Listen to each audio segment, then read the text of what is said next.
नमस्ते दोस्तों, आज हम बात करेंगे ज्योतिष के अंतर्गत कुंडली के एक ऐसे दोष के बारे में जिसका नाम मात्र सुनने से सबके रोंगटे खड़े हो जाते हैं।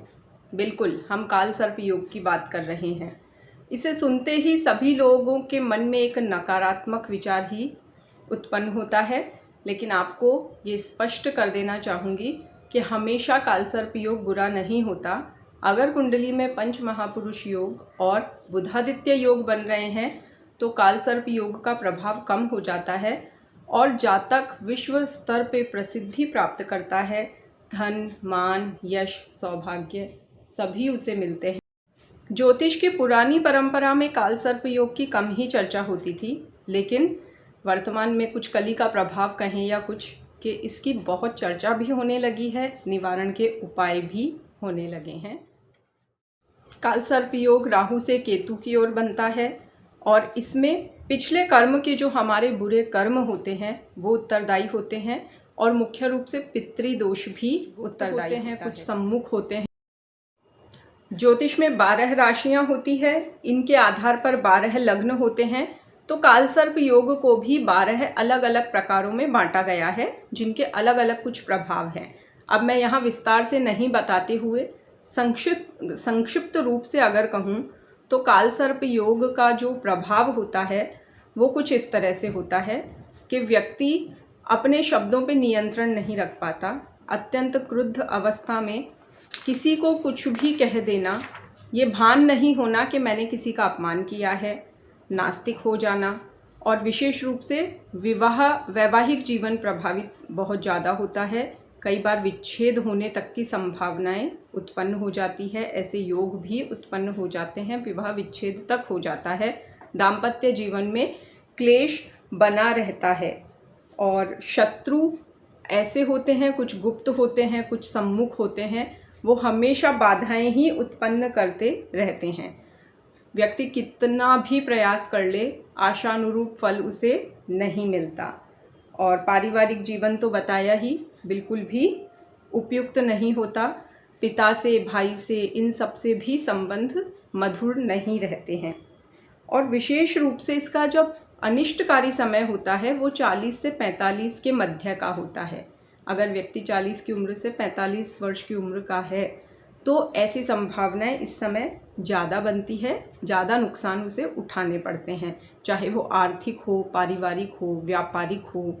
मानसिक क्लेश होता है, आर्थिक तंगी उत्पन्न हो जाती है और ग्रह गोचर में जब जब भी काल सर्प योग बनता है तब ये अत्यंत दुखदायी होता है।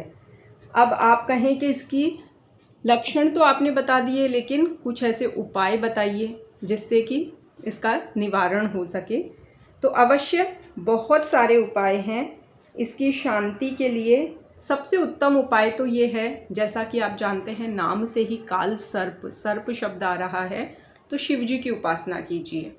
शिव जी की उपासना, जल चढ़ाइए, काले तिल चढ़ाइए और तांडव स्तोत्र का पाठ सबसे उत्तम रहता है।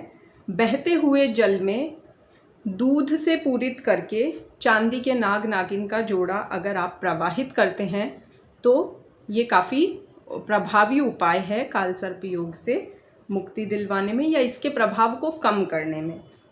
तीर्थराज प्रयाग में तर्पण या श्राद्ध कर्म करवाया जा सकता है।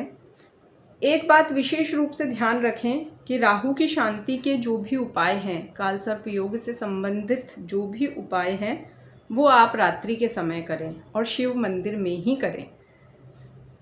राहु के हवन हेतु दूर्वा का उपयोग करें। शिवलिंग पे मिश्री और दूध अवश्य चढ़ाएं। पंचाक्षर स्तोत्र का पाठ भी किया जा सकता है। मसूर की दाल और कुछ रुपए हमेशा सफाई कर्मचारी। और इसके अलावा अगर आप इनसे संबंधित कोई दान करना चाहते हैं तो बुधवार या शनिवार के दिन शाम के समय या रात्रि के समय सरसों का तेल, काला तिल, कंबल, स्वर्ण, नीले रंग का वस्त्र, काले रंग के पुष्प, दक्षिणा आदि आप किसी को दे सकते हैं।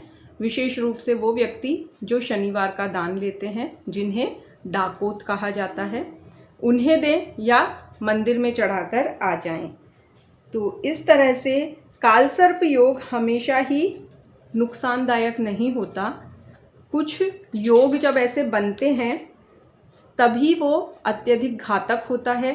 तो बजाय भयभीत होने के अगर हम ईश्वर में आस्था रखें, उपाय करते रहें, पूजन आदि करते रहें, तो ये आपके लिए फलदायी भी हो सकता है या इसका अशुभ प्रभाव कम हो सकता है। मित्रों, उम्मीद है आपको ये सारी जानकारियाँ अच्छी लगी। अगर आप इसी तरह के और वीडियोस देखना चाहते हैं या इन्हें विस्तार से जानना चाहते हैं या किसी विशेषज्ञ का परामर्श लेना चाहते हैं तो कमेंट बॉक्स में मुझे ज़रूर बताइए। आपकी हर समस्या का उपाय संभव है। देखिए, प्रारब्ध तो स्वयं को भोगना पड़ता है, लेकिन कुछ उपाय करके हम थोड़ा आसान बना सकते हैं चीज़ों को। तो इन्हीं शुभ भावनाओं के साथ आपके कमेंट का मुझे इंतज़ार रहेगा।